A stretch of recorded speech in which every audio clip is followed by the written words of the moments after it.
Before we get into today's story, don't forget to subscribe to the channel, like the video, and share it. This helps us bring more content like this straight to you. Following the 10th session at the Federal High Court in Abuja, social commentator VeryDarkMan, VDM, has revealed what he calls the hidden and politically motivated forces behind Mazi Nnamdi Kanu's continued detention. According to VDM, Kanu's prolonged stay in custody is not merely a legal issue. It is the result of coordinated influence from certain Eastern leaders and governors. We'll just keep on trying. Let's see if a miracle will happen. In the case of Nnamdi Kanu, East, who fear what will happen if Kanu is free, VDM said. Nnamdi Kanu will most likely spend another 20 years in jail. As a matter of fact, the original plan for Nnamdi Kanu is to... This is about control, not law. VDM described the November 7 court session as a clear demonstration of how political interests have overtaken justice. He explained that the court suddenly ruled that Kanu's right to defense had expired, despite years of detention and ongoing delays in accessing critical evidence. After 5 years in custody, with documents withheld and crucial evidence denied, the court told him his time was up, VDM said. That is not law, that is a political tool designed to block justice. According to VDM, this decision aligns with the interests of Eastern governors and elites who, behind the scenes, allegedly exert influence to ensure that Kanu remains in detention. These figures, VDM claims, are motivated by the fear that Kanu's release could destabilize political power structures in the southeast and strengthen separatist or activist movements. You cannot separate politics from what is happening to Kanu. The courts are being used as instruments to maintain a status quo that benefits certain people, not the nation, VDM added. Courtroom events on November 7. VDM recounted that when Kanu appeared in court, he was calm but visibly fatigued from over 5 years in DSS custody. Supporters and journalists filled the courtroom, anticipating the defense's final submissions. But instead of a continuation of legal proceedings, the court abruptly dismissed the defense's case, citing that the 6-day defense period had expired. 6 days to defend yourself in a case that has dragged for years. That's not justice, that's a trap, VDM said. The prosecution had years to prepare. The defense had 6 days, and yet the court pretends this is fairness. It's a setup. VDM also highlighted Kanu's own remarks during the session, in which the detained IPOB leader challenged the legitimacy of the trial. This trial has no legal basis. You're operating under a broken system, Kanu reportedly told the court. According to VDM, the dismissal of Kanu's plea was indicative of the deep entanglement of political influence with judicial process. The court ignored him, and that silence speaks louder than words. Behind the scenes, there are people pulling strings to ensure he remains caged, VDM said. Political influence and the role of Eastern leaders.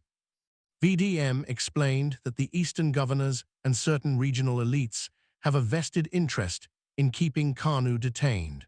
While publicly claiming neutrality or concern for stability, VDM asserts that these leaders have quietly pressured legal authorities to prevent Kanu's freedom. These governors know that if Kanu is free, the people will rally, voices will rise, and control shifts, VDM said. They cannot risk that, so they ensure every legal avenue is blocked, every defense delayed, and every court decision favors confinement. He also emphasized that these political dynamics are unspoken but very real, adding layers of complexity to the legal process. Even when the law should work for the man, it bends for those in power. Kanu is trapped not because of law, but because of fear and political convenience, VDM said. Legal irregularities highlighted by VDM. VDM pointed to multiple irregularities that he believes demonstrate the court's partiality. 1. Extraordinary rendition from Kenya in 2021. VDM says this was an illegal act that violated both Nigerian law and international law. 2. Restricted access to evidence. despite repeated requests, Kanu's defense team has been denied full access to prosecution documents. 3. 6-day defense limitation. The court allowed only 6 days for Kanu's defense submissions while giving the prosecution years to prepare.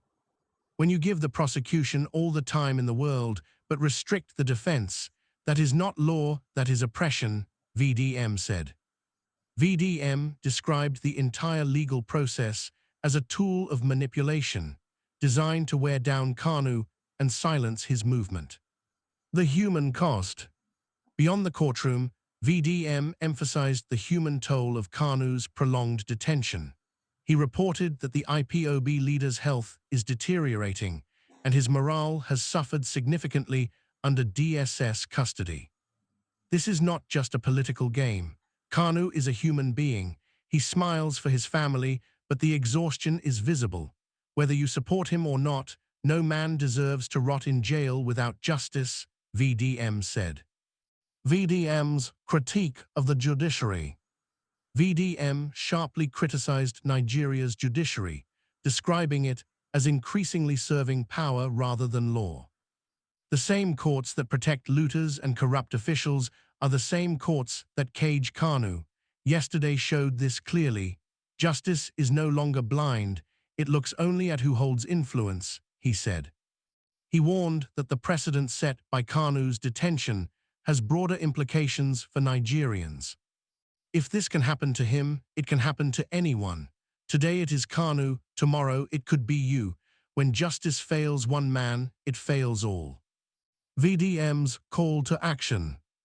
VDM concluded his exposé with a call for Nigerians to wake up to the systemic issues undermining justice. The law is supposed to protect the people, but yesterday it served power, not the people. Until citizens demand accountability, justice will remain elusive. November 7, 2026 marks another day where the soul of our nation was struck, VDM said. Following his revelations, social media erupted with discussions about Kanu's detention, the role of Eastern leaders, and the influence of politics over the judiciary.